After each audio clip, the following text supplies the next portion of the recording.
Thank you. Don't get any ideas that I moonlight with landscaping. That was another life.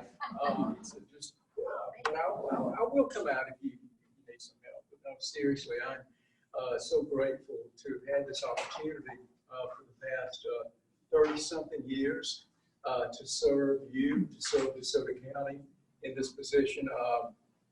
It's been a blessed journey to be in a county of such stature and such acceptance. And so for that, I'm very grateful. What I'd like to do is begin a slide presentation where, is it, am I going to be able to, no, can I get some help? Oh.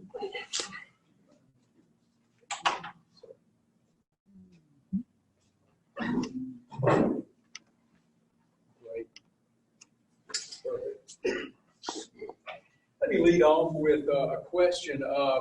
It's a really interesting question today. Talking to an unnamed prospect, which will be one of the biggest names in DeSoto County, which you'll hear about in the next few weeks. The question was, why this particular community? And I won't name the community. And two or three things came up: available land, obviously, available utilities, but quality of life community, a feel of community. That was very important to this very known name brand company to choose DeSoto County. Why, though, as we meet with industrial prospects in general terms, do they choose DeSoto County? 3 interstates, of course, the FedEx Super Hub, 5 Class 1 railroads, with each one of these having major intermodal yards. 88.7% of high school diploma or higher.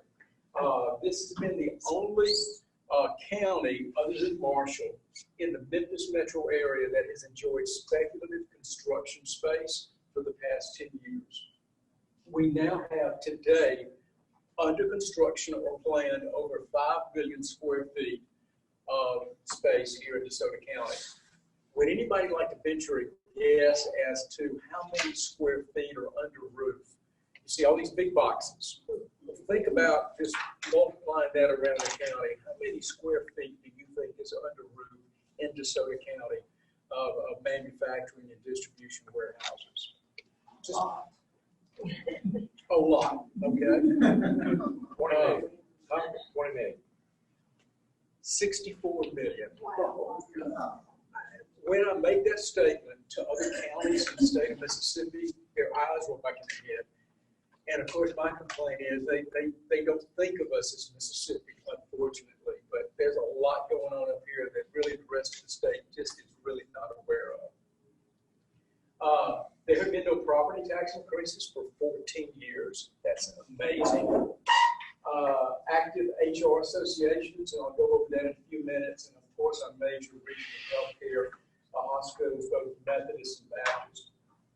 We are now home to 4 of the top 10 Fortune 500 companies: Amazon, McKesson, AT&T, and AmerisourceBergen.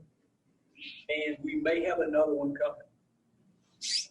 That's amazing in one county to be able to make that boast. The most recent announcement is the one just due south of here. Those of you that have been in DeSoto County for a number of years remember Malone and Hyde, remember Fleming Foods. Well, their successor was Associated Wholesale Grocers. They have been operating in South Haven for over 48 years. We were at risk of losing this company to either Eastern Arkansas or Western Tennessee. They looked at 50 sites actually, narrowed them down to 12, then narrowed them down to 3. Hernando being one of those. Hernando being the property where you see corn or soybeans across from Magnolia Lighting on 51, 240 acres. That's the site that they chose. But what's so interesting about this project is we not only retained over 400 jobs, DeSoto Countyans, but it is creation of 80 high-tech, highly skilled positions and a consolidation down from Memphis. So you will begin to see, hopefully in the real estate community, some some movement, hopefully, of new residents to the area. Those that might even be at a different location, maybe in Shelby County, that want to be then moved closer, obviously, to Hernando. But what makes this so distinctive is that those walls are going to be 100 feet high. There's nothing like it in the Southeast. 100 feet high. And that has to do with the most amazing automation that will be employed in the United States. Witron, a German technology company, will be employing automation, and those robots will know how to pick up strawberries very gently and also a sack of sugar. Now, how would you like to program that? The closest thing we have is Future Electronics across from the Landers Center. They've got a high bay in their facility, and you don't even have to turn on the lights because there are no forklifts, but robots go up and down the roads constantly, taking product, particularly small computer parts, and then delivering those. Now, you may ask yourself, well, wait a minute, a robot's going to be taking over our jobs? No, someone's got to program those robots and make sure they're operational. And so, again, this will become the largest and the most advanced technology system in the nation for a food distribution warehouse. So that will not only bring customers in, but it will bring others to the area that will be looking at this as really a landmark facility. That's why that is so important. The project code names, all of these go by code names. This was Project 2023. And the reason for that is that they will transition down from South Haven. It'll take probably about 18 months just to put in the software that this is going to require. And they'll begin to bring in probably the refrigerated goods mid-2023 and the frozen goods by the end of 2023. So it is going to be in transition. This is the largest co-op actually in the nation. You may not know this, but Associated Wholesale Grocers is owned by Superlow Foods and is owned by 1,000 other family-owned grocery dealers. They are the owners of Associated Wholesale Grocers. So it was interesting when we met with the city and county in executive session. We had Randy Stevenson. Randy is the owner of Superlow Foods. You might hear him if you listen to WCRV. He advertises on that. But he was able to speak on behalf of HLEG really as their boss. So it was really an interesting, but again, the largest co-op in the nation. Let me go over a few speculative industrial buildings that are underway as we speak or either planned. This is just a sampling because, as I said, we've got over 5 million planned. First is Scannell Development. Scannell will be developing 1 million square feet.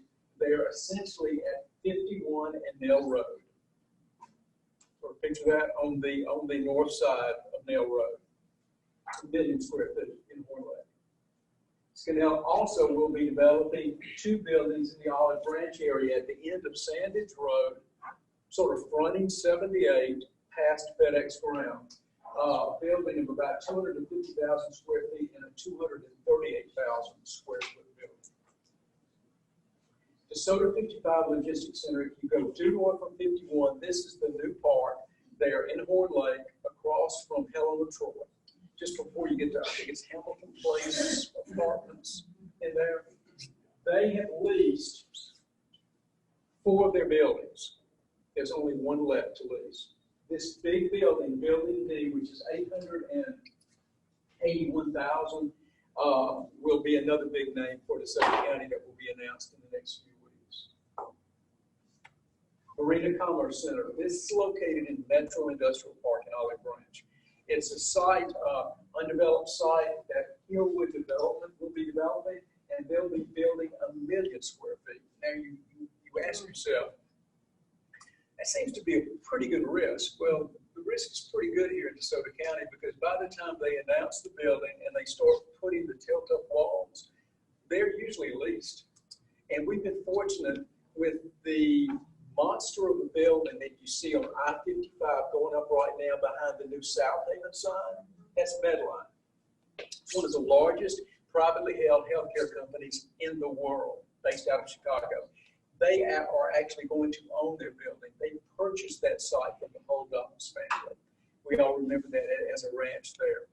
And they purchased that, so they are building the building themselves, and they will own the building. That's somewhat of an exception. Most of the buildings you see have been leased, developed by Hillwood out of Dallas, Ross Perot Jr.'s company, IDI, Core 5, Scannell, Johnson Development, and usually these companies will turn around and flip these buildings to REITs like USAA, TIA, Craft, folks like that, which become the owners of these investment properties. State Line West Distribution Center, this is one of the newest and one of the quickest going up. This is the site that as you travel due west on State Line Road, past 51, you go over the railroad track. Immediately to the right, that older industrial park, the site to the right, they have purchased a national-based group and building 810,000 square feet. We hope to have one of those Fortune 10 companies located in here real soon. So that just gives you an idea of properties that are being developed today. This, though, is the largest industrial site just about in North Mississippi right now. It's the Northwest Mississippi mega site. It's owned by Entergy. It's over on the west side of the county. It will have port availability. That's important because there are some companies, particularly more heavy manufacturing, that brings in raw material by barge. This is one of the last river-sided sites in the state of Mississippi. Again, owned by Entergy, 1,600 acres, and let me see if I can show you a short video.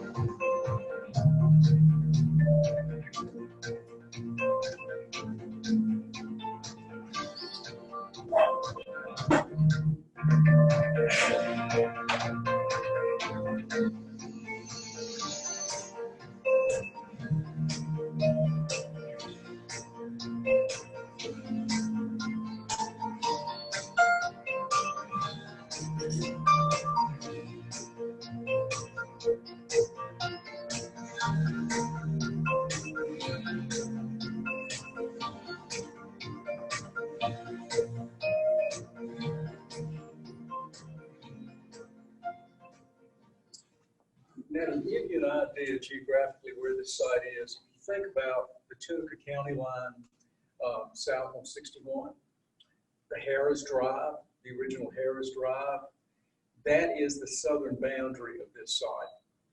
Western boundary is the Mississippi River. Northern boundary is about a mile south of Star Landing, and the eastern boundary is Highway 61. So where the terminus, where I-269 ends, just dead ends, if you look across, all that farmland is the new mega site. We've had several prospects that are looking at it. These are the companies that we're targeting: automotive, food and beverage, steel, paper, and chemical. Because traditionally, most of these would need barge traffic, and if not barge traffic directly on the site, they would need to be close to the Port of Memphis. It gives you another idea, just a conceptual drawing of a facility that we did on behalf of a prospect. And you'll see the I-69 and 61 connection there. Now, what about workforce? Well, you and your business, it's always been location, location, location, still is. But in our business, it's workforce, workforce, workforce.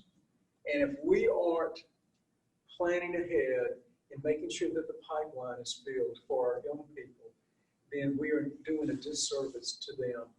And so we have got, and a disservice to our companies. We've got a very active HR association in both the Olive Branch area that bring all the industries there together, HR directors. And in the South Haven, Horn Lake, Hernando area, we have another HR association that meets. And what makes this so unique, and it's really not rocket science, it's their meeting. These human human resource directors come together and meet with each other and talk about best practices, talk about issues that they're dealing with. And what's been real interesting is listening to all the protocols and all the precautions they've had in place during this COVID crisis. And I'm pleased to report that out of 225 companies, manufacturers and distributors in DeSoto County, there have been only 2 companies that furloughed employees. Didn't lay them off, but furloughed them. Those companies, you see all these big boxes, they have been employing our people since day one of the COVID crisis and continue today. Many of these, like Associated Wholesale Grocers, have actually been slammed with business. Several other companies have been slammed with business. Now go figure this, ladies. Sephora, makeup, cosmetics, things like that, that's been flying off the shelves. Okay, well, I'll let y'all answer that question. I don't have a mindset for that. Williams-Sonoma, folks have been buying lots of stuff for the kitchen. I was trying to think of some of these others, but these online retailers, they have literally been slammed. So fortunately for us, that's a lot of the companies that are here. So we haven't really seen that much of a downturn, if you will. We also are promoting a new workforce training center at Northwest Community College at the DeSoto Center. Why is this important? Because right now, if you're looking for a job, it's a little fragmented. You cannot find the job office, the employment office. It's the Wynn Job Center. Well, shame on us. It should be very visible. It should be a place where people, it can be very accessible. Right now, it's in the Northwest Community College facility. This will be a one-stop shop workforce training center, provide training, employment opportunities, GED training, and any type of training that is needed for our population. And so we would hope that maybe by the end of this year that we'd be able to announce when the construction would begin there. It'd be about a 50,000 square foot facility, just a real show place for industry. DeSoto Career Expo, this is something we kicked off 2 years ago at the Landers Center. We're having to make some adjustments this year, obviously. This is where all the 8th graders in DeSoto County come to the Landers Center over a 2-day period. And they meet with industry, with business. These businesses showcase what they do. So 8th graders, and you think that's a little young, well, they have to make a decision about what path they want to take by the 9th grade. So we're tapping into the 8th grade market. Now, most of the kids show up and like goodies for their bag or something, probably, but if you capture several minds and hearts of DeSoto County students and say, these are opportunities here, then we've accomplished so much, because we don't want to lose our brain talent. We don't want to lose our talent outside of DeSoto County. And hopefully that translates to what you do for a living. So we may even hold off on this year, but we'll bring this back next year. And something else that's interesting, some of our employers, some of our businesses said, you know, 8th graders, that's great, but we can't hire 8th graders. So we are also going to be offering this to both 11th and 12th graders. So it almost becomes almost a job fair for our youth here in DeSoto County. And that's really important. A couple of things we're doing proactively at the council. This is important because we believe in building for the future. This COVID crisis has allowed us to step back. Sometimes we can't see the forest for the trees. I don't know if that sounds familiar to you, but some of this sort of stepping back has allowed us to look at a bigger and more strategic picture for the county. 2 particular transportation corridors come to mind right now, which are under a lot of stress. Those being Highway 51. If you think about Highway 51 from Church Road all the way down to Green Tea, south of here in Hernando, you've got over 3,500 industrial jobs just in that 5-mile stone area. Then you drop in 8 million square feet of proposed industrial space, proposed just in the area, 3 million square feet of newly constructed industrial space. You drop in a new National Guard armory right here, a new agri center, and if you don't think pressure will build on Highway 51, you just can't imagine. So proactively, we're trying to think ahead. So we're going to be taking an analysis both to Jackson and to Washington, D.C. And fortunately for us, we have one of our own, John Caldwell, the Northern District Highway Commissioner. That's important. We've never had that before. So now is the time to strike. And so we believe that we're going to be making a case for MDOT to put more money into DeSoto County. And that also begs for a Star Landing Road interchange there. Okay? Another area that we're looking at very closely is Highway 305. Are y'all familiar with the new school is being located in the Cochran area? Somewhat, pardon me? Drove by there yesterday. Did you? Yeah. I don't know if I would have chosen that area. You don't have to quote me on that, but all that to say that there's going to be a new school there. Well, that's on the southern end of 305. Then when you look at the northern end at 78, you've got FedEx Ground. You've got Cardinal Health. You've got all of these other major companies. So again, that's putting a lot of stress and pressure on 305. So with that said, we're also addressing the need to widen 305 as 51. And then something that I think you can appreciate. I was talking to Amanda, and I had no idea how low the inventory was here. Amazing.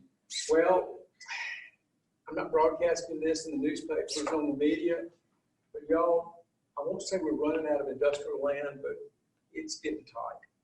We cannot afford to run out of industrial land. So what we're doing at our office, we're identifying what is now zoned industrial. This is everything from Metro Industrial Park to the last acreage of Hernando Commerce Center to the DeSoto Trade Center. Any acres that we can find that are zoned industrial. Now, you look at the number, 2,900, and you think, wow, that's a lot of acreage. 2,100 of that is in West DeSoto County, which I'm not saying that to say that's a bad thing. I'm saying that just the mega site is 1,600 acres. So when you look at that, there's not that much acreage in the central, eastern, or southern portion of our county.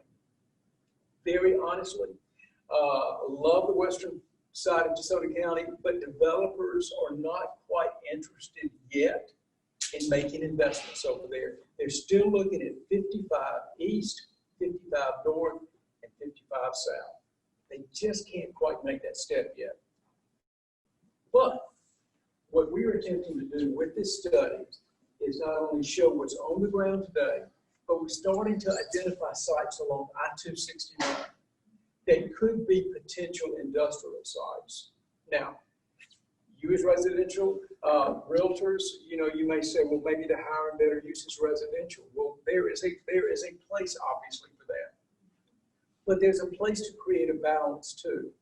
Because in 4 to 5 years, if we run out of industrial space to market, this economic success we are enjoying today, the 14 years of no increase in property taxes, that will essentially go away. It is the industries that are paying the freight, literally, for each one of us in this room, for each one of your homeowners. Just the AWG project, just the capital investment, which is $300 million taxable assets. I've done the math, I'm going to be off on this, but we're talking about hundreds of single-family homes that would need to be built that would not even come close to satisfying the same property tax revenue. And then those homes themselves actually require more services than the industry does. I'm not diminishing residents. I live here too, but I'm saying that I recognize very clearly that if not for industry, our property taxes would very honestly go up. That's why we can't wait around 4 years and be out of the business. Does anyone want to take a guess at how many acres are available in Marshall County? Industrial acres? There's a potential for 7,500 acres of property in Marshall County. Now you say, well, that's not your competition. Well, no, it sort of is our competition. Because, I mean, we represent DeSoto County. Some of you probably have listings in Marshall. And I'm not disparaging Marshall by any means, but we have to keep our eye on the ball. We're here to represent the taxpayers of DeSoto County. And that's why we believe this is a proactive step to identify potential sites on I-269 and other parts of the county, and then begin to present this to the elected officials. Because at the end of the day, the elected officials are might have to make some difficult decisions to rezone some property. And again, it's not to add any pressure, it's just to bring to light where we are today and where we could be for the future.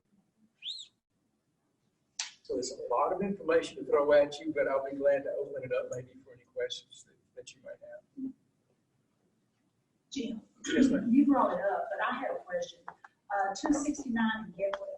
Yes. Are there any plans there for industrial, or is there, have you heard of anything coming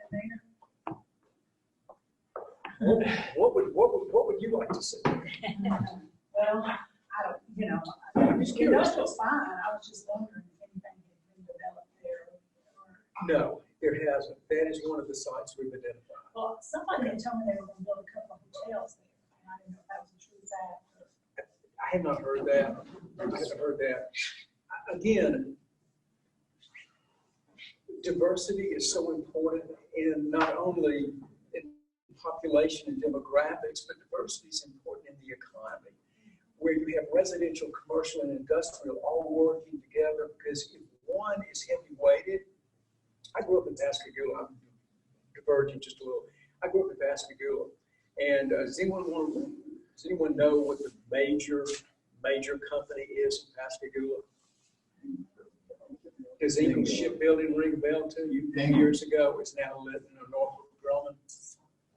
My father had a pharmacy there, one of the last independent pharmacies on the Mississippi Gulf Coast. I can tell you that at the dinner table, our meals were better when Eagles was hiring, and not quite as good when Eagles was laying off folks. It's because one industry dominated the market. If you don't diversify an economy, you run the risk of being impacted greater by a recession. Not that the recession didn't hurt us, but I can tell you, in other economies, it was a much more dramatic challenge. And so that's why diversity is important from the standpoint of industry and residential. And again, that is one of the sites that we would be identifying. Another site to me, I don't know if you're talking about Marshall County.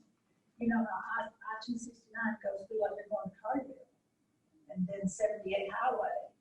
I mean, there's a lot of wide open land there. And they would have access, all these trucks would have access to all that. That's Marshall County. That's Marshall County. It is. When you push east of Craft, it's 305 and Red Banks, I think. Right. Red Banks is just about where you start to drop off DeSoto County.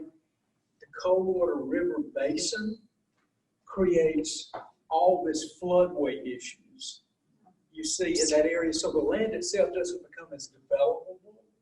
Unfortunately, it looks to our mind's eye, it looks like it could, but then you begin to pull up the flood maps, and it's not manageable.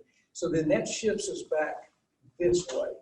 So to be very candid with you, we're going to throw out maybe some things at Lauder, some things at Gidwell Road, some things at the New Mackville Road interchange, the Gerber property there. I think Two-Lane Road, maybe, but west of Two-Lane Road is going to be a tough sell. Not a tough sell maybe from commercial residential, but from an industrial. Are we going to get there? I think so, but as you can't drag a developer to an area if he doesn't want to go. And so they make decisions on behalf of their investors, and they aren't quite ready to go that far. Heavy manufacturing, yes, on the Mississippi River, but not the kind of investor-developer projects that you've seen so far. We think we'll get there. Well, I really like what, I'm sorry. Yes, I ma'am. really like what you said about widening, 51 from Fernando to the state line is Yes. going to be full of industry. And widening is going to be great. And Star Landing, I can't wait till they put an intersection. Yeah, that would be great. What you're going to have is you're going to have a funding road interchange, it has to be improved. It has to, you have to create a true clover leaf there. So which one comes first? Do you go in and do a Star Landing Road interchange? Or do you make improvements to Church Road? There's only so much money. So they've got some hard decisions in Jackson to make. But they've got to make these decisions because there is no other county like this in DeSoto County. And what we have to put in the perspective is when you look at 3,500 jobs from Church Road today, from Church Road down to Green Tip, with throwing in the AWG jobs. That's a Toyota. That's a Nissan. Well, look what was done for both of those. And so you have to sort of put it in that kind of perspective sometimes for Jackson to understand what really is going on. Because I can tell you Shelby County's not taking care of us. We have to remind Jackson, they know we're part of Mississippi. We need your help. Yes. You mentioned 3,500 employees in that particular area. How many employees in the entire county under the 65 million square feet of warehouse division? Probably close to between probably 12 to 15,000. Our biggest population is still employed within the service sector. Healthcare, service, I'm picking up education, that type of thing. But I tell you what I'm encouraged about too is we're starting to get more manufacturing prospect leads, which I think is really important. A lot of it has to do with, in this COVID crisis, the silver lining, I believe, for our economy is going to be is that we've been too dependent on China. That's not a political statement, it's just a reality. Well, because of that, you're going to start seeing some what we call reshoring. Companies that went to China to do business are now going to be coming back to America. We want to be ready for it. And we think some of that's going to be manufactured. Absolutely. Yes. Is the Wind Job Center that new thing that you're talking about, is it, since it's with the college or associated with Northwest, is it tied to what they're going to do in Batesville in any way, or is that completely? That is what he's referring to is the outlet mall, former outlet mall there in Batesville. That is being repurposed into a workforce center. Probably more comprehensive than what we're talking about here. It's much larger, greater investment. But Northwest Community College is going to be providing training to that. The difference here, this would be a Northwest Community College managed, administered, Wind Job Center training programs, which we like the sound of because they do a fabulous job. Any other questions? Well, be safe and healthy. And thank you so much for the opportunity.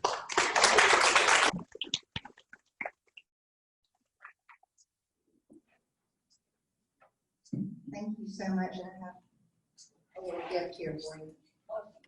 And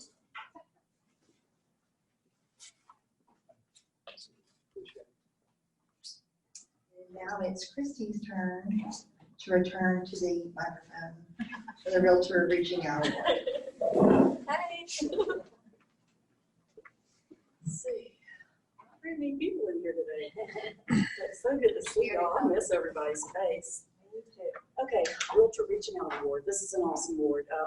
I'm so honored to be able to deliver it this year. In January, DeSoto County was devastated by 2 tornadoes, as you all know. Citizens rushed to help neighbors with chainsaws, food, and shelter. One of our members was on the front line helping any way that he could. Weeks following the damage, he continued to take calls and arrange temporary housing and hotels. He found clothes and food, and he helped however he could. I saw his posts go out day by day. He was all in. He was all, everything about him was to help somebody else. His nomination submitted said he set an example of love thy neighbor, and he did. It is my honor and my privilege to present this award to my friend, Bill Inton.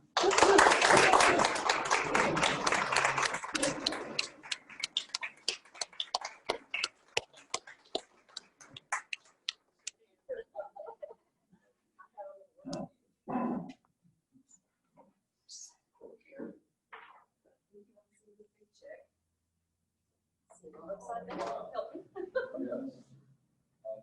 there.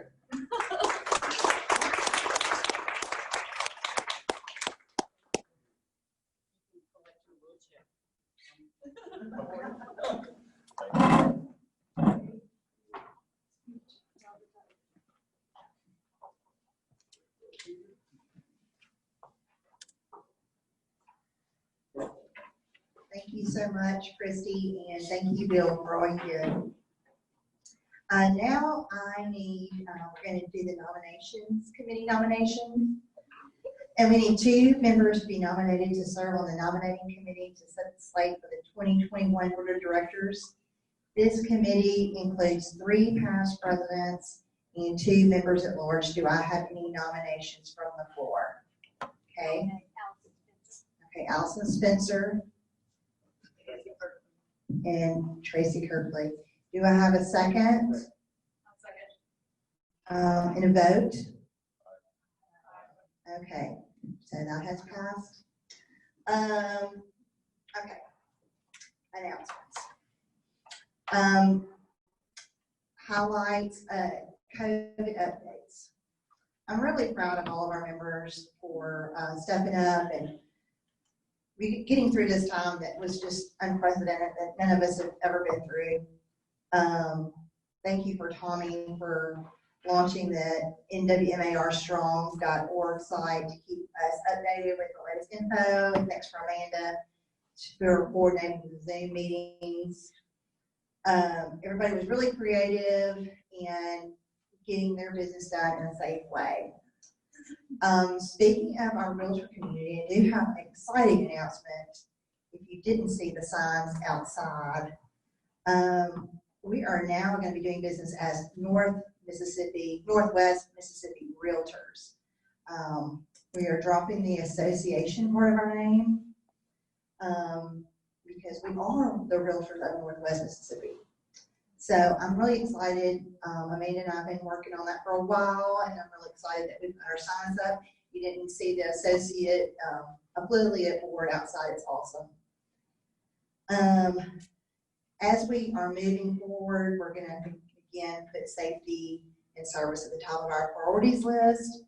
So if anyone has any ideas or anything, please let us know. Everyone wants to know about our MLS conversion. The COVID thing, disease, kind of slowed us down a little bit, but we are back on track working on it. There were suggestions on the names, and we voted, and our new MLS name will be MLS United, because it unites everyone in the state, and it brings people, unites to bring better technology. So we will keep you posted as we keep going. You'll see an updated list of all the upcoming events at the bottom of your page. And before we adjourn, because I missed it, went right by it, I want to thank our sponsors, because without them we wouldn't be able to do these meetings and have lunch. So thank you so much to our sponsors. So we have a little video.